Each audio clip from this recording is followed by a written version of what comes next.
Close surface का integration D A cos theta upon are square होता है, तो वो पता होने की वजह से अपन सब कर पा रहे हैं। ठीक है ना। जैसे मान लीजिए आपको ये कोई क्यू चार्ज है, कैसी भी रैंडम शेप की सरफेस ले लिया आपने और इस पर कोई D A charge, D A area consider किया आपने। इसका जो एरिया वेक्टर होगा इस डी ए का किस डायरेक्शन में होगा, ये आपका डी ए वेक्टर होगा। ठीक है। और क्यू चार्ज के कारण इंटेंसिटी किस डायरेक्शन में होगी, इस डायरेक्शन में हो जाएगी क्यू चार्ज। ठीक है ना। क्यू चार्ज के कारण ई वेक्टर की डायरेक्शन ये हो जाएगी। तो इस डीए से पास होने वाला फ्लक्स कितना होगा, D phi. E vector dot D A vector के बराबर होगा। तो कितना आ गया, ये ई डी ए कॉस थीटा आ गया। अब आप फील्ड इंटेंसिटी क्या लिख सकते हैं, के क्यू अपॉन आर स्क्वायर लिख सकते हैं। फील्ड इंटेंसिटी क्या लिखेंगे, k q upon are square into d A cos theta. ठीक है। तो क्या आ गया आपका, ये k Q into d A cos theta upon are square आ गया।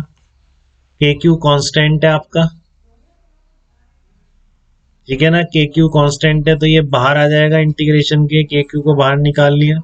Integration D A cos theta upon are square. बात आ रही है बेटा समझ में कैसे किया है मैंने, सिंपल डी फाई लिखा, ई vector dot D A vector लिखता गया, टोटल फ्लक्स कितना होगा इंटीग्रेशन से निकलेगा।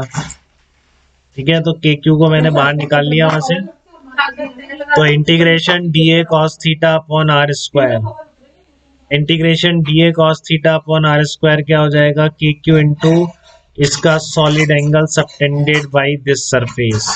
तो कोई भी क्लोज सरफेस अंदर किसी भी पॉइंट पर कितना सॉलिड एंगल बनाती है, integration D A cos theta upon are square. Clear है ना बेटा, इस पॉइंट से पूरी सरफेस का इस पर सॉलिड एंगल आ जाएगा। तो ये आपको पता है कोई भी क्लोज सरफेस किसी भी इनसाइड पॉइंट पे कितना सॉलिड एंगल बनाएगी, 4 पाई बनाएगी। तो Q upon 4 pi epsilon not into 4 पाई, पाई कितना आ गया, Q अपॉन एप्सिलॉन। ठीक है। ऐसे दूसरा चार्ज रखा होगा तो यहाँ पर टोटल सॉलिड एंगल में उसका भी सॉलिड एंगल आ जाएगा, उस चार्ज का भी। यही करेंगे ना, तो इसलिए यहाँ पर प्लस में ऐड हो जाएगा Q1 प्लस Q2 इस तरीके। तो नेगेटिव चार्ज होगा तो एरिया उसका फील्ड अंदर हो जाएगा, एरिया वेक्टर इधर हो जाएगा तो वो माइनस होगा। इसलिए यहाँ पर Q में क्या करोगे आप, जो नेगेटिव साइन होता है उसको माइनस कर देते। ठीक है ना। एल्जेब्रिक सम करते हो टोटल इनसाइड चार्ज। तो ये बहुत ही सिंपल लग रहा होगा अगर आप ध्यान से देखें तो। ठीक है ना। उसी कूलॉम्स लॉ से आप बिल्कुल ये समझ सकते हैं कि किसी भी क्लोज सरफेस से पास होने वाला जो फ्लक्स है that is definitely equal to Q inside upon epsilon naught. ठीक है। तो अब मैं आपको काफी सॉलिड एंगल का एप्लीकेशन बहुत ही डिटेल में, बहुत ही एग्जाम्पल करा चुका हूँ।